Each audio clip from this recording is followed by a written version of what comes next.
Maybe we should move to mining part. Can you tell us more about parallel mining? What's that all about? Yeah, so parallel mining is that was kind of a watershed moment for the project because one of the things that I started talking about very early on in the space is interchain operability. So I believe the holy grail is when blockchains can work together and you can see the symbiotic relationship between these multiple chains. You know, miners tend to be tribalistic, right? My bag is the best bag. Or they tend to be, you know, I'm mining for BTC and I'm gonna go ahead and sell it, and that's the end of it. We've created really a structure so that people can participate in different ecosystems and this interchain operability and still be able to come back to their primary chain. So we have Flux, which is the primary chain. And then we have parallel assets that have been deployed on Binance Smart Chain, Ethereum, KDA, Solana, and Tron.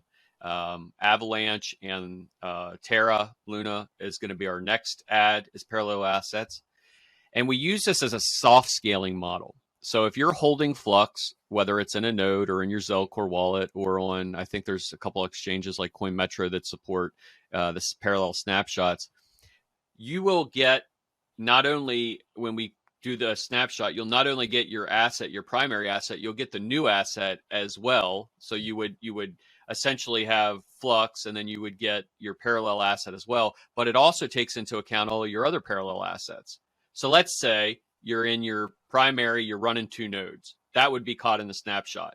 And let's say you're on Binance Smart Chain and you're providing liquidity in a liquidity pool. That would be grabbed in a snapshot. Let's say you're on KDA and you've Cadex is deployed and you have assets on the Cadex platform. That's included in the snapshot. So what that does is it allows miners to almost, mine and hold with a hedge, knowing that there's going to be a snapshot that'll provide them additional resources. So what we did was we worked with What to Mine to allow it to show whatever the current resources are that you're mining. So you're mining right now. You're mining most pools.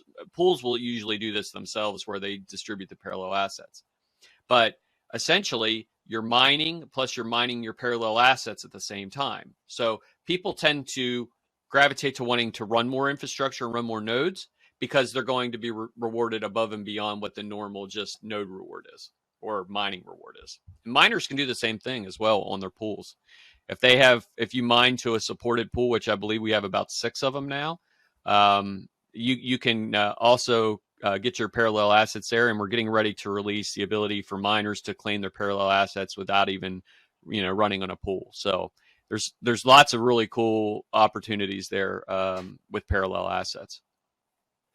What are those assets? Are those like tokens on the Ethereum chain or blockchain? Or yep. So that's not a fan of wrapped assets. I think there's too much vulnerabilities there. So what we did was we created a platform called Fusion, which allows you to go from our primary chain to any other parallel chain. So if you have 20,000 Flux on Binance Smart Chain, or you went to Binance, you bought the Binance Smart Chain version of it, and you brought it back down, you can then go through Fusion to take it to the main chain and deploy a node. So okay, so go ahead. Yeah, this is not a wrapped coin, but it sounds to me it's very similar to wrapped coin.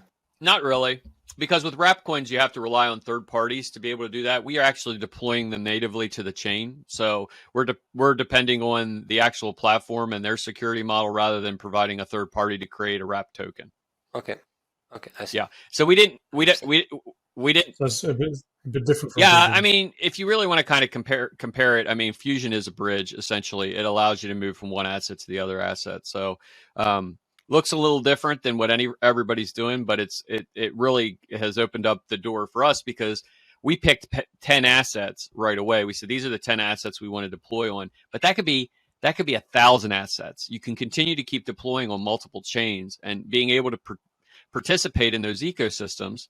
For instance, for the very first time I moved some Flux over to the Solana chain and started to provide some liquidity in one of the liquidity pools. I did it on Binance Smart Chain as well just to check it out and see how it all worked. And we know it works and works successfully because when Flux deployed on the Binance Smart Chain, we immediately became one of the number one assets on the Binance Smart Chain. So it was kind of like, oh, cool, nice byproduct. You know, we didn't intend it to be, you know, the number one growing asset on Binance Smart Chain, but because we did it that way, it provided a lot of individuals came to the project for the very first time because they participated in the DeFi ecosystem, and now there's a new player in town who really can, you know, they can sink their teeth into, and then they vicariously, by discovering the project, then they found out that it's a main chain as well. So now you have folks that found us because of DeFi or fintech or whatever the word you want to use is, and then now all of a sudden they're deploying on the regular infrastructure because they like the project.